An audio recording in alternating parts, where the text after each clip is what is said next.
Madame, Monsieur, bonjour. L'actualité de ce mardi, marquée par la prestation du président de la République, Alassane Ouattara. C'était hier au palais présidentiel en présence de plusieurs chefs d'État et de gouvernement. Cette cérémonie a consisté notamment à l'ouverture de l'audience de prestation de serment par le président du Conseil constitutionnel, à la lecture de la décision de proclamation des résultats définitifs de l'élection du président de la République, à la prestation de serment du président de la République élu et à la remise au président Alassane Ouattara du grand collier de l'ordre national par la grande chancelière de l'ordre national. Alassane Ouattara a ensuite pris l'engagement d'œuvrer au renforcement de la cohésion sociale et de conduire la destinée de notre pays vers le développement et le mieux-être de chaque Ivoirien. On écoute le président de la République. Le peuple de Côte d'Ivoire a fait un choix. Au-delà de ma personne, les Ivoiriens, dans leur grande majorité, ont fait le choix de la démocratie, le choix de la paix, le choix de la stabilité. Ils ont fait ce choix en dépit de toutes les entraves à l'expression de leur liberté et de leur droit de vote. Ils ont démontré que les urnes doivent rester l'ultime recours pour décider de l'avenir de notre nation. C'est pourquoi je suis animé aujourd'hui d'un sentiment de fierté et de reconnaissance pour la confiance qui m'a été renouvelée.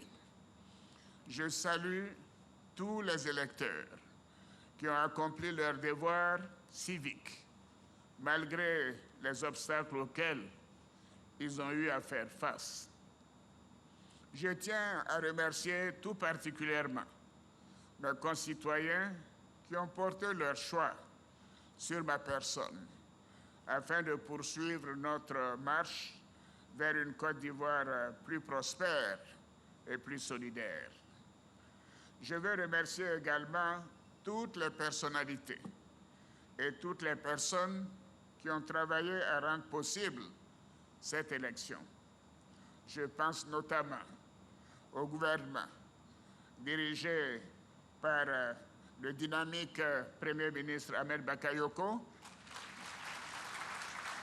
et à toutes les institutions de la République qui ont assumé leur rôle avec responsabilité.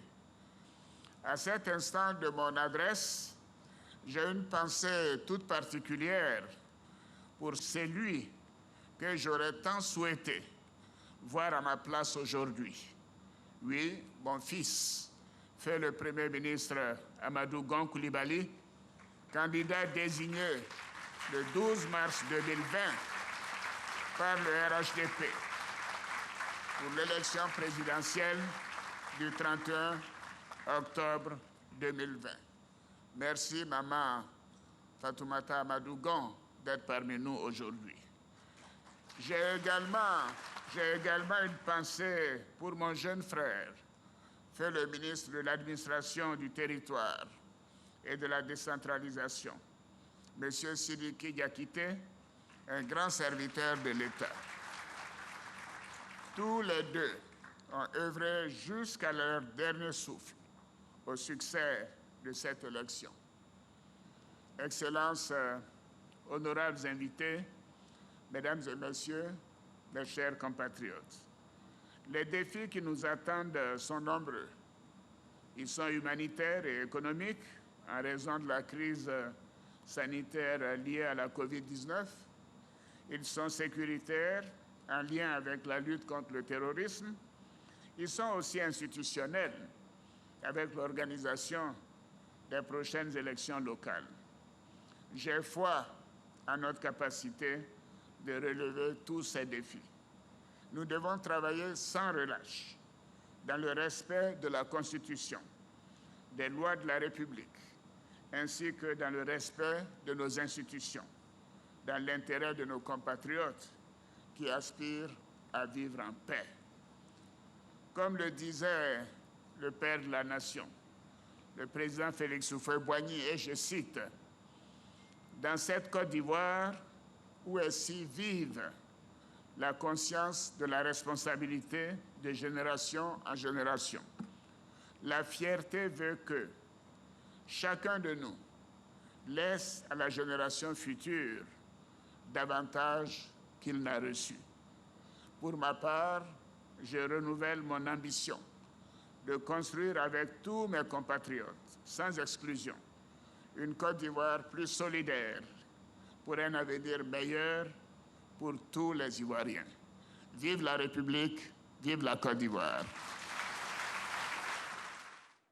Oui, nous parlons de prestation de serment, mais quel est le sens de cette cérémonie? Jérôme Kofi Abolin nous répond.